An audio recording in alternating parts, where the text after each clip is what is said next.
안녕하세요. 주식은 역시 기리기세 기리씨입니다. 안녕하세요 여러분들. 3일 동안 쉬고 왔더니 증시가 좋은 흐름을 나타냈습니다. 3월 내내 뜨겁길 바라며 오늘의 공부 깔끔하게 끝내보도록 할게요. 같이 공부하시죠. 렛츠 기릿!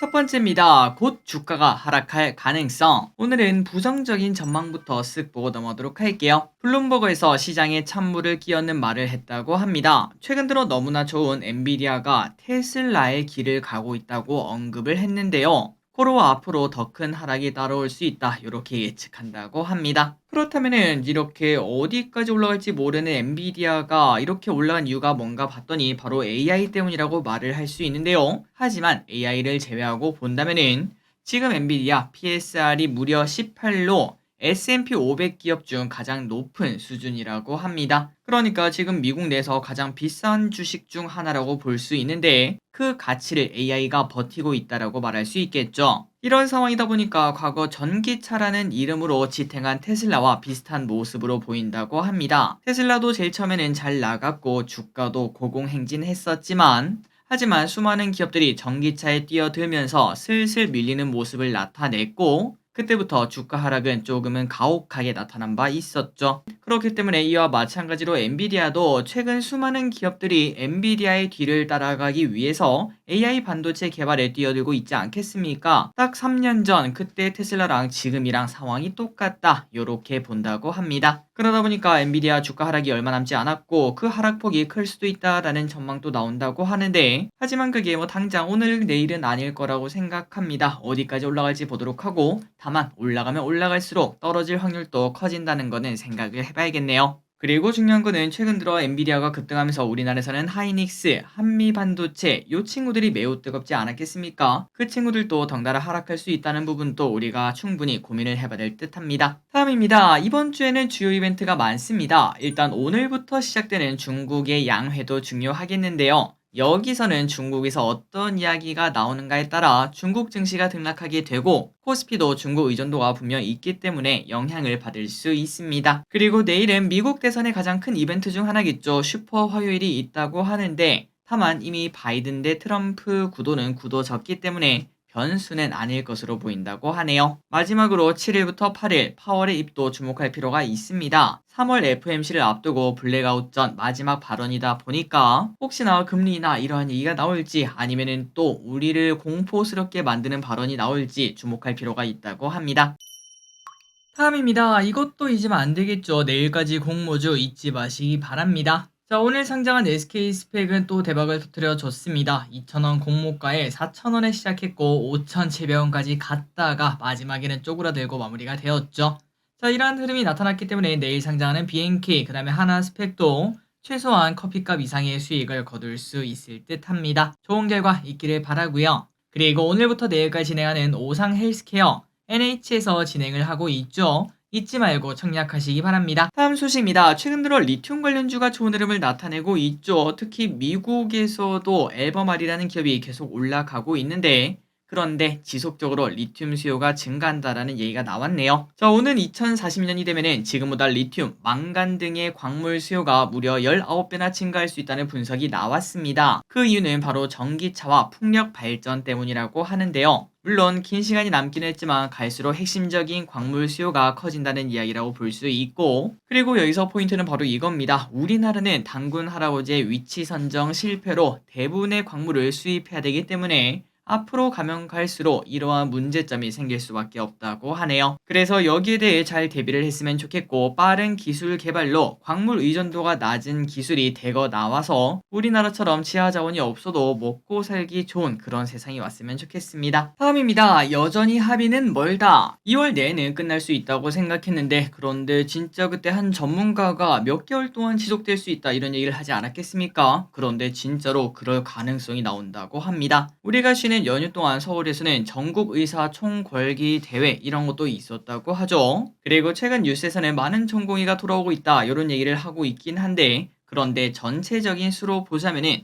5% 수준 이 정도만 복귀를 했고 여전히 정말 많은 압도적인 수의 전공의들은 복귀하고 있지 않다고 합니다. 그러니까 지금 의사 쪽에서는 강을 취하고 있는데 이 와중에 정부도 강대강이라고 하죠. 이제는 법적인 절차를 마련하고 있다고 하며 주요 관계자들에게 압수수색 영장 등을 집행하고 있다는 이야기가 나왔습니다. 다음 소식입니다. 문구점 진짜 하나도 없어요. 얼마 전에 제가 다녔던 초등학교를 지날 일이 있어서 지나갔는데 원래 거기에 문구점이 3개가 쪼름이 붙어 있었습니다. 그래서 어렸을 때 이 문구점 저 문구점 왔다 갔다 했던 기억이 있었는데 그런데 그 위치가 진짜 기가 막혔거든요. 누가 봐도 야 여기는 평생 문구점 하겠다라는 그런 자리인데도 불구하고 그 3개 중에 2개가 없어진 걸 확인했습니다. 그러니까 세상이 진짜 많이 바뀌었구나라는 것도 느낄 수 있는데 실제로 데이터를 봐도 2008년에 문구점의 수는 이미 1만 개 아래로 떨어졌다고 하며 지금 또 해마다 500곳이 넘는 문구점이 폐업되고 있다고 합니다. 그런데 이 와중에 어쨌든 문구점은 없어져도 우리가 문구를 사야 되지 않겠습니까? 그거 다 어디 가나 봤더니 전부 다 온라인으로 가고 있다고 하네요.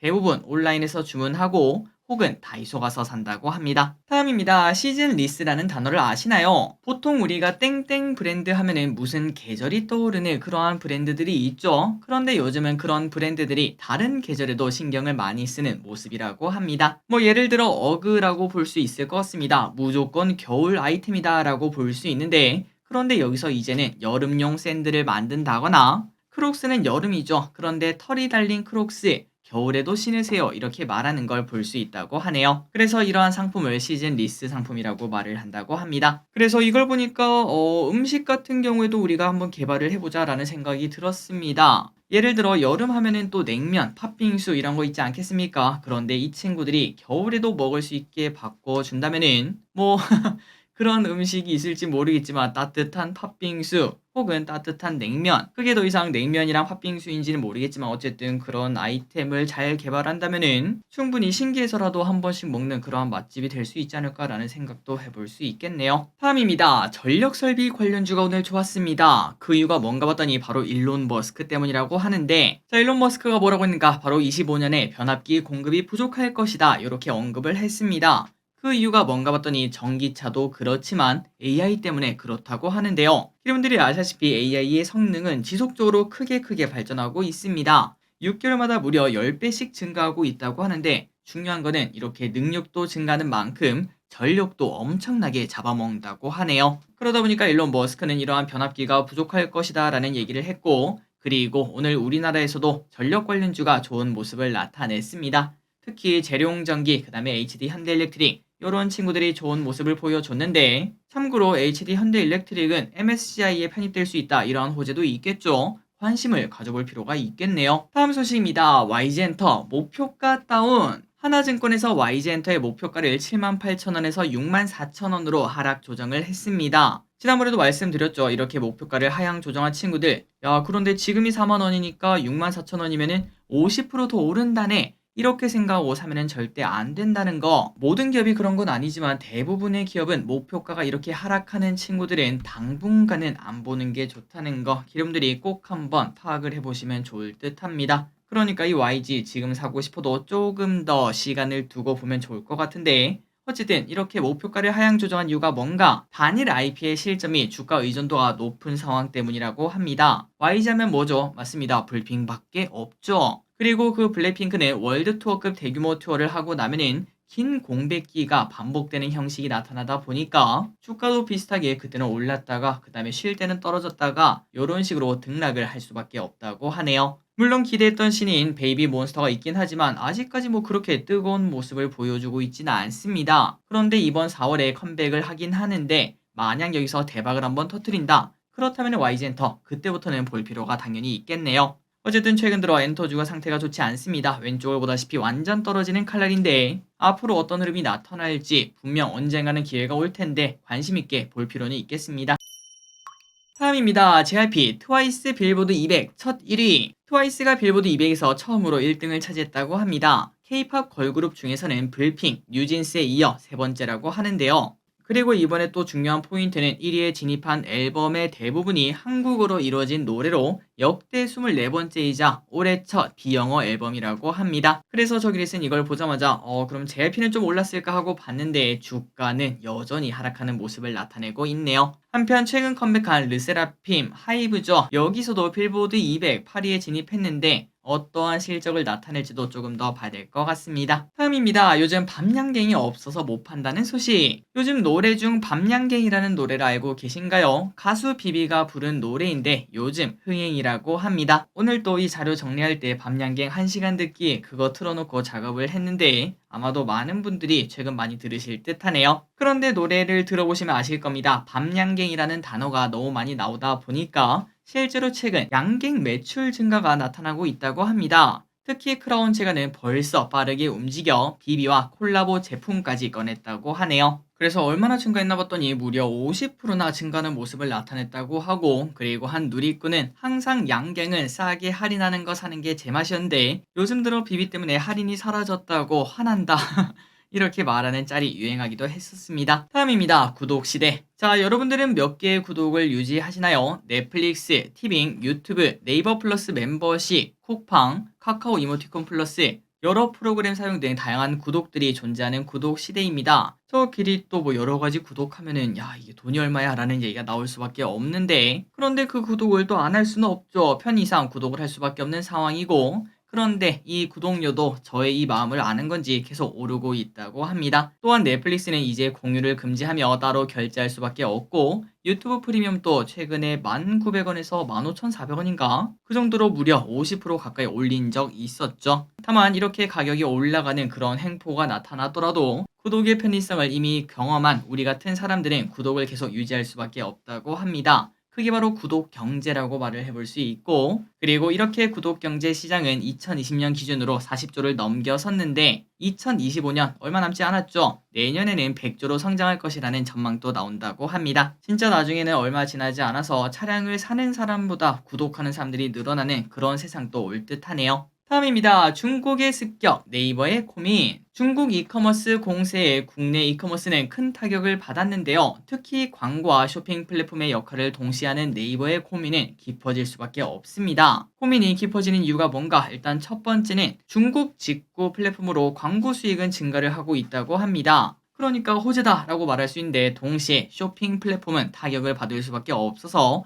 호재와 악재가 공존한다고 합니다. 그나저나 광고 수익이 뭐 얼마나 크겠어, 당연히 쇼핑이 중요한 거 아니야 라고도 볼 수 있지만, 그런데 메타 같은 경우에도 이번에 중국 직구 플랫폼의 광고 영향으로 광고 매출이 성장세로 돌아서기도 했었죠. 그만큼 그 광고 시장이 생각보다 크기 때문에 긍정적으로 해석할 수 있다고 합니다. 그런데 그 반면 이커머스 시장 내 영향력 감소 가능성과 트래픽 감소에 대한 걱정도 따라올 수밖에 없다고 하니까, 이런 상황에서 올해 네이버의 상반기 실적 개선도 제한적일 수밖에 없다, 이러한 부정적인 이야기도 나온다고 하네요. 그래서 그런지 최근 들어 네이버 주가 하락이 조금 가팔라지는 모습입니다. 다음입니다. 더 뉴 아이오닉 5 페이스리프트가 등장했습니다.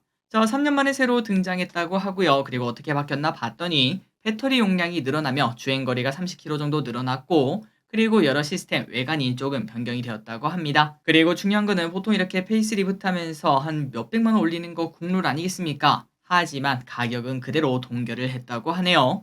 확실히 전기차 경쟁력을 위해서 가격에 신경 쓰는 모습입니다. 자, 그래서 어떻게 생겼나 봤더니 솔직히 뭐가 바뀌었는지 잘 모르겠습니다. 어쨌든 앞에는 이렇게 생겼다고 하고, 그리고 뒤쪽은 이런 식으로 생겼다고 하니까 참고하시면 될 것 같습니다. 다음입니다. 왕구업계의 큰손 MG. 왕구업계가 새로운 성장 동력으로 성인 시장을 공략하고 있다는 이야기 우리가 자주 봤었죠. 그런데 여전히 그렇다고 합니다. 그리고 그 이유는 구매력을 갖춘 MG 세대를 중심으로 과거의 추억을 따르는 네버랜드 신드롬이 펼쳐지고 있기 때문이고, 그래서 이들을 겨냥해 빠르게 성장하고 있다고 하네요. 참고로 2014년 5천억 규모였던 키덜트 시장은 20년 기준 1.6조까지 커진 모습을 보였고, 지금도 계속 늘어나고 있다고 합니다. 참고로 왕구업계만 그런 게 아니라고 합니다. 패션업계도 이러한 키덜트 잡기에 나서는 모습이라고 하는데요. 애니와 웹툰, 그 다음에 뭐 다른 캐릭터 등등 이러한 캐릭터들이 옷에 박혀있는 그러한 콜라보를 많이들 진행한다고 합니다. 실제로 스파우는 콜라보를 통해 최근 3년간 협업 상품으로만 누적 매출 1천억을 돌파했다고 하고, 소진율도 90%를 넘겼다고 하니까 요즘은 티셔츠에 캐릭터를 박아야 팔린다. 요런 얘기까지도 해볼 수 있겠네요. 다음입니다. 게임 신작이 많이 쏟아진다고 합니다. 그동안 게임사들의 주가가 좋지 않았는데요. 왼쪽에 보다시피 최근 들어 주가 흐름이 나쁘지 않은데도 불구하고 쭉쭉쭉 떨어지는 모습을 나타내고 있죠. 작년은 특히나 신작이 부진하다 보니까 왼쪽에 보다시피 주봉입니다. 아주 그냥 계속 하락하는 모습을 나타냈었습니다. 하지만 올해는 벌써부터 다양한 신작들이 나온다고 하니까 기대감을 가질 필요가 있겠네요. 일단 위메이드는 야구 게임 판타스틱 베이스볼 얼티밋 쇼다운을 글로벌 시장에 출시할 예정이고, 그리고 시프트업에서 첫 콘솔 게임 스텔라 블레이드를 선보일 예정이라고 합니다. 다음으로 데브 시스터즈는 쿠키런 IP를 활용한 쿠키런 마녀의 성을 내놓을 예정이며, 마지막으로 위메이드 플레이는 애니팡 IP를 활용해 애니팡 머지를 내놓는다고 합니다. 정말 답답한 상황인 게임주, 결국은 또 기회가 올 텐데 곧 올지 확인해 보도록 하겠습니다. 마지막 소식입니다. 이제 내국인 도시 민박도 가능. 자, 문체부에서 규제 혁신을 추진하겠다고 밝혔습니다. 관광 분야 발전을 위해 도시 민박에 원래는 외국인으로만 허용을 했었죠. 그러니까 우리가 보통 시내에서 에어비앤비를 하면은 대부분은 불법이었습니다. 그런데 이제는 내국인도 이용할 수 있도록 제도를 마련한다고 하네요. 또한 올해 내 도서 정가제 적용 대상에서 웹툰과 웹소설을 제외하고 게임물과 OTT 광고 등급 분류의 민간 자율성도 확대한다고 합니다. 그리고 신규 개발된 카지노 게임의 시범 운영을 허용하는 등 다양한 규제 혁신을 추진한다고 합니다. 자, 오늘의 공부 여기까지 끝났습니다. 항상 이렇게 같이 공부해서 진심으로 감사합니다. 지금까지 기리셨습니다. 빠이요.